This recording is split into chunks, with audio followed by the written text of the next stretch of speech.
Olá pessoal, sou o Anderson, professor de Geografia. Estou aqui para dar boas-vindas a todos vocês, meus alunos, após esse período aí de 15 dias de recesso, um período aí sem a obrigatoriedade da entrega das atividades, e das videoaulas. É um período que eu acho que deu para descansar um pouco, Foi um período de recesso tanto para vocês, alunos, como para nós, professores, Quero dizer que eu sinto muita falta de vocês, principalmente de estar em sala de aula, Infelizmente, tive aí um curto período de tempo com vocês em sala de aula, apenas um mês e quase uma semana, e aí a pandemia já interrompeu aí as aulas presenciais. Enquanto a situação da pandemia aí não melhora, não há o desenvolvimento de vacinas, a gente vai seguindo aqui com o ensino remoto. Essa é a modalidade que foi possível diante desse cenário que nós estamos vivenciando. Quero dizer para vocês que não desanimem, Às vezes vem aquele pensamento, o ano já está perdido. Não se deixem levar por esse pensamento, Procurem realizar as atividades. Se tiverem dúvida acerca do conteúdo da videoaula ou do conteúdo das atividades, não estiver conseguindo realizar a atividade proposta, chama o professor tutor do grupo, manda mensagem, professor, olha, eu não entendi a questão tal, de tal disciplina, o senhor pode me ajudar? O professor, ele vai te ajudar, se ele não conseguir, ele vai entrar em contato com o professor da disciplina, mas não deixe de perder a oportunidade de obter novos conhecimentos, de trocar conhecimentos nesse período, que sem dúvida aí é uma das maiores perdas nesse período, a gente deixar de aprender coisas novas.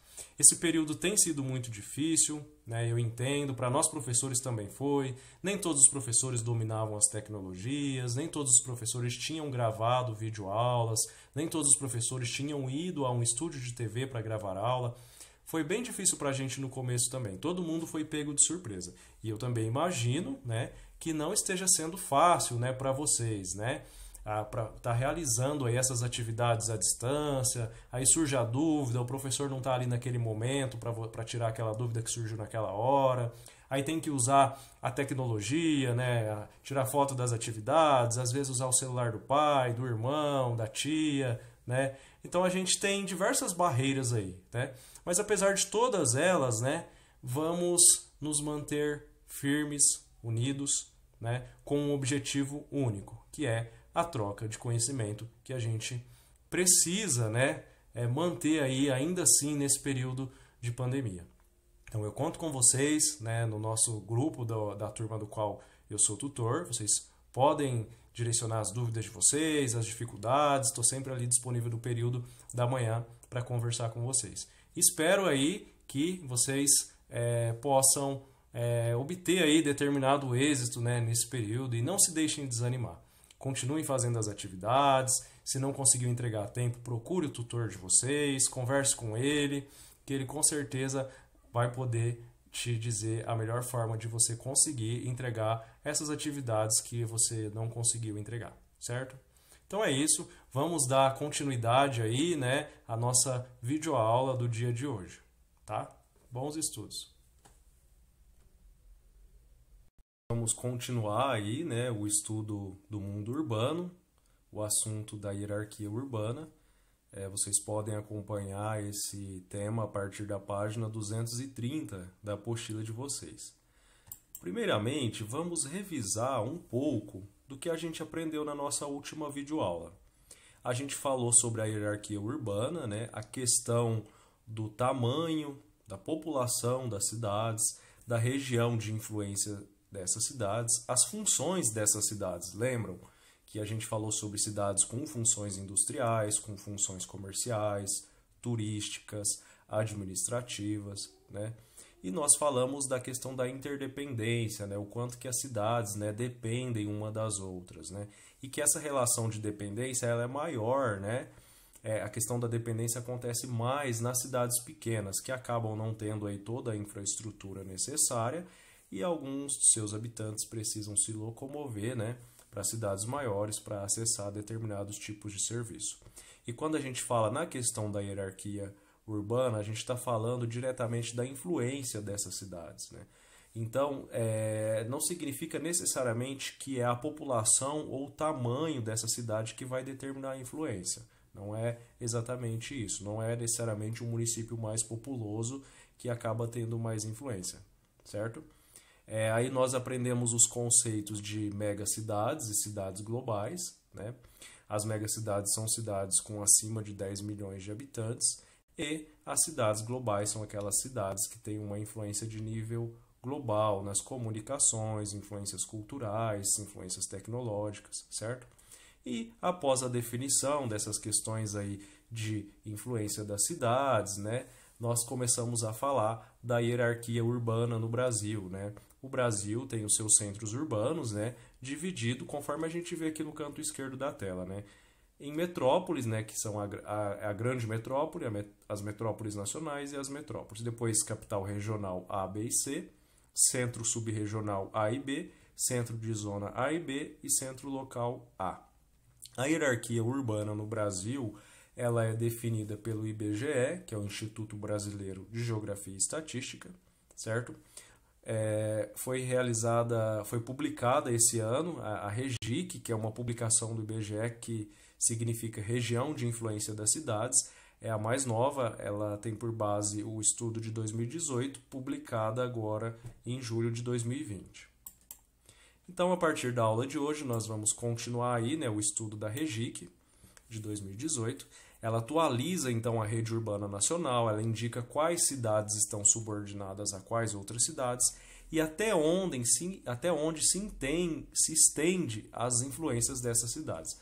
A gente vê aqui no mapa, olha só, as linhas elas indicam as influências, as áreas de influência, né? Então, qualquer pontinho desse aqui ou qualquer polígono é uma cidade, né, com a sua área de influência. Por exemplo, aqui vamos pegar Campo Grande, a capital do Mato Grosso do Sul, e a gente vê aqui para qual direção se dirige a influência dela, para quais outras regiões, certo? Então, vamos falar do primeiro grupo, né, de classificação, que são as metrópoles, né, que são divididas em três: a grande metrópole nacional, a metrópole nacional e a metrópole. Então, o termo metrópole ele é de origem grega, ele significa cidade-mãe. Refere-se a centros urbanos de grande porte, né? Então, cidades grandes, populosas. São cidades que têm mais habitantes, né? E que possuem as melhores infraestruturas urbanas, né?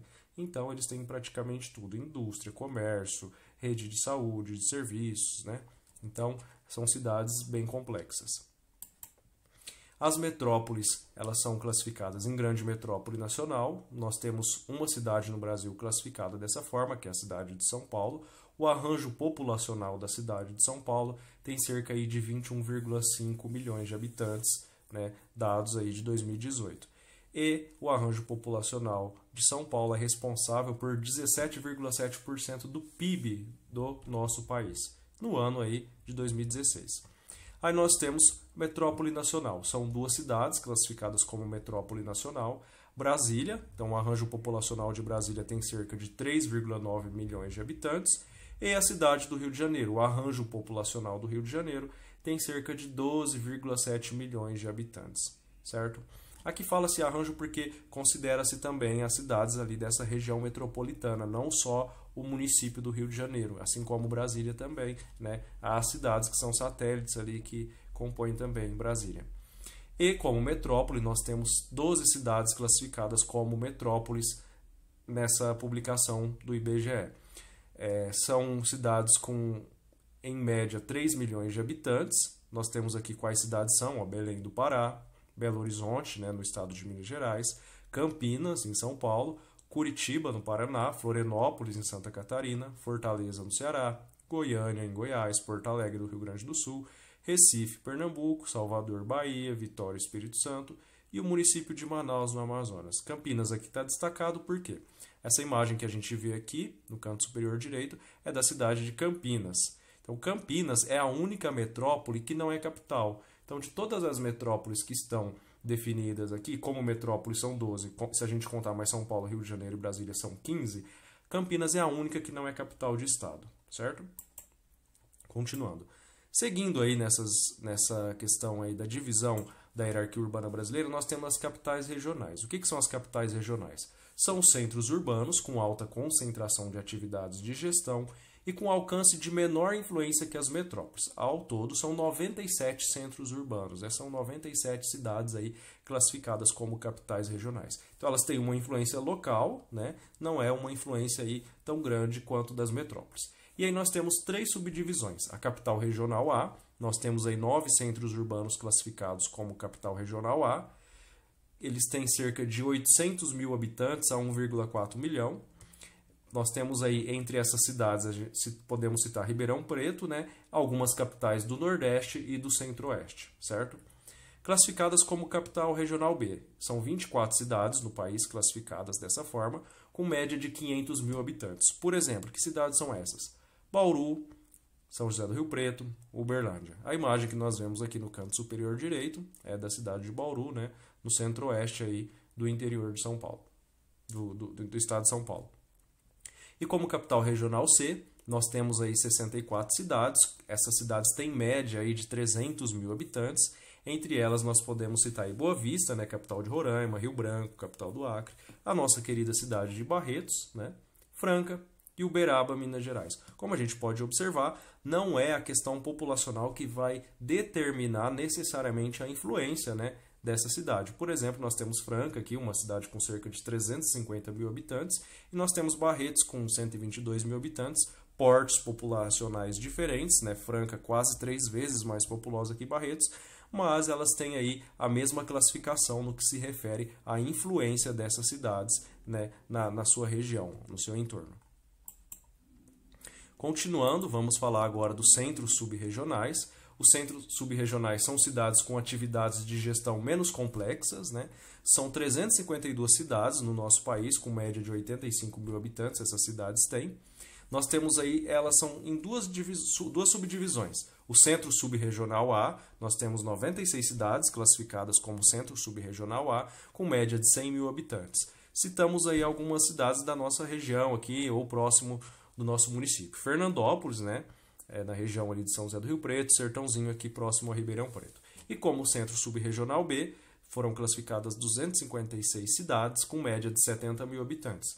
Também citamos aqui algumas cidades, né, nas proximidades aqui da nossa região. Olímpia, nossa cidade vizinha, que inclusive é a imagem aqui do canto superior direito. Jales e Bebedouro, também aqui muito próximo da nossa cidade.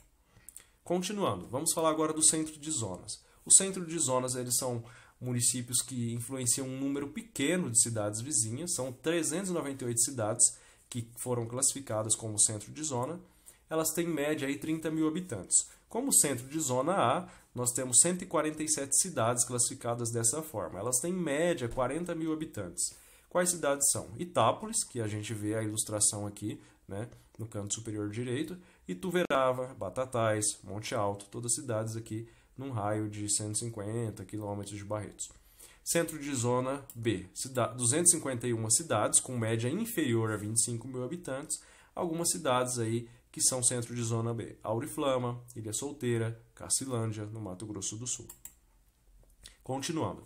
Os centros locais. Os centros locais são cidades que exercem influência restrita aos seus próprios limites territoriais, podendo atrair alguma população moradora de outras cidades para temas específicos, mas não sendo o destino principal de nenhuma outra cidade. São a maioria das cidades do país, totalizando 4.037 cidades. Então, 82,4% das cidades do Brasil são centros locais, certo? Com média aí de 12,5 mil habitantes. Que cidades são essas? Eu coloquei aí como exemplo algumas cidades aqui próximas do nosso município, como Colina, Jaborandi, Guaraci e Fronteira, aqui no estado de Minas Gerais, por exemplo. Pessoal, então o tema da aula de hoje é esse, né? A gente falou aí praticamente da REGIC, né? Da região de influência das cidades, da hierarquia urbana brasileira, essa divisão aí das cidades de acordo com a sua influência. Espero que vocês tenham compreendido o conteúdo. Qualquer dúvida vocês podem direcionar ao tutor da turma de vocês. E bons estudos e até a próxima aula.